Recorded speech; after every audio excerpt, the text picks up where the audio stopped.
Goblins hate dogs and they're afraid of horses.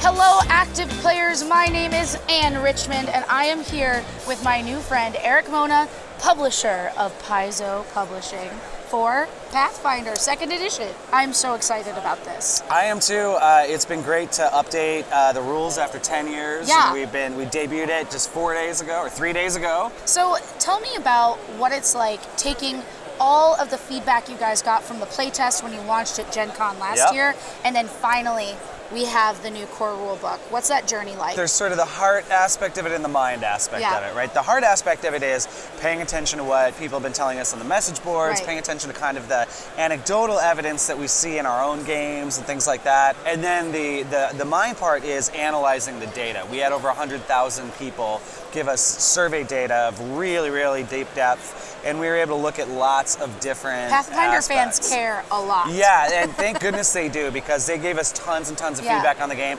We love this. Oh my God, we hate this. And so that feedback, positive and negative, is really, really helpful. So we were able to spend much of the last year revising, updating, changing. One of my only, we must hard and fast thing is it must be smaller than first edition. It's not. And ultimately, it's about making a better game. Well, that's what the people want. Yeah, and so at the end of the day, 640 pages, if that's what it takes to do it, that's what it takes to do it. So I know one of the big goals was to help newer players enter the world of Pathfinder a little bit easier. Yeah. So what did you do to streamline the character creation process with 2nd edition? Right. Well, it's not just character creation, it's the whole game. And so what we've done is, on a very basic level, a lot of things that used to work sort of similarly have been unified into a single sort of mechanic. We had archetypes, which are things that you layer on top of your character from the very beginning, and they swap out class features. Yeah. So instead of bardic music, I can throw darts extra well, or whatever. And so what we've done with 2nd edition is we've revised the archetype system, and so now multi-classing works with the archetype system. Prestige class type things work with the archetype system, but it just has a little higher prerequisites to apply it to your character. Now, therefore, all of the classes can use all of the archetypes. So it's one system, you learn it once, and it applies to a wide variety of things you can do in the game. We've also changed the action economy of the game, and I think that's actually the biggest change for Pathfinder 2. In 1st edition Pathfinder, there's 7 different types of actions. So you have an idea of what you want to do in your head, and you ask your GM, or maybe you've got it memorized, or more likely, you don't, and you're flipping through the book. I used to keep an index card next to my character sheet. Then I think you'll like what I'm about to reveal. Yes, So with Pathfinder 2nd edition, there's just actions. And every player gets 3 actions a turn.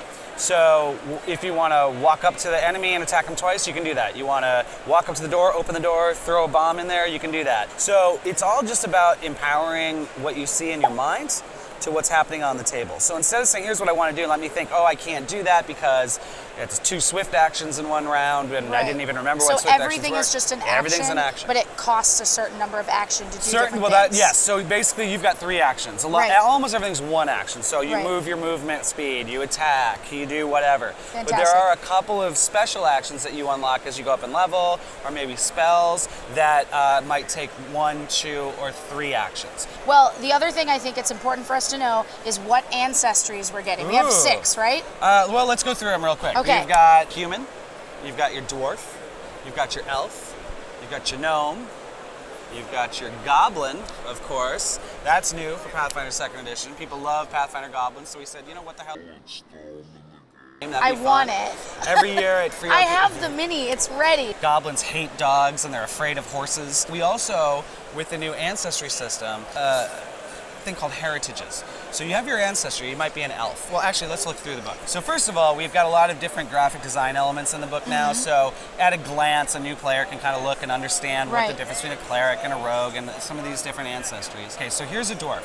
So you pick your dwarf, you're a dwarf, but then you're going to pick a heritage, and every dwarf has to do this, or gets to do this. Yeah. So you want to be an ancient-blooded dwarf, well, that gives you a power called Call on Ancient Blood. So for a reaction, which is a free thing everyone can do once per round, it says, your ancestors Innate resistance to magic surges before slowly ebbing down.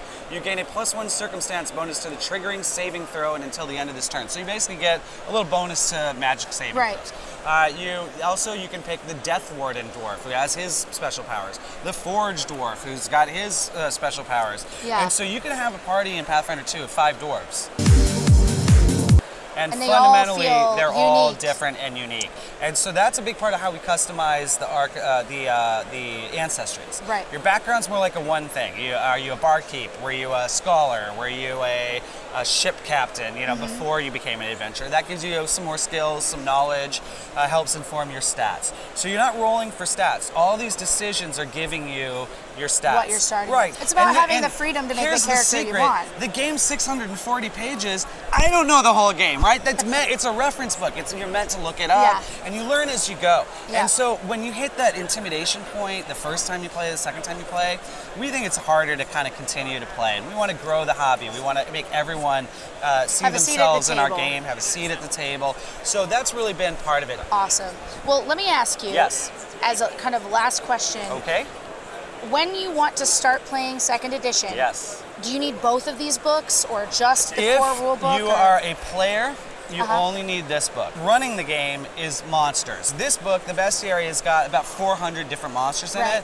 And like with Pathfinder 2nd edition, for the player side, we want to make the game easier on the GM as well. Right. So what we've done is we've revamped the stat block. So this is all like top line information, perception, kind of what the character is. This is all defensive information, so it's all aggregated in one place. And then the offensive information is on the bottom. Well, thank you so much for coming by, Eric. Thank you. It's so exciting. These are in stores now.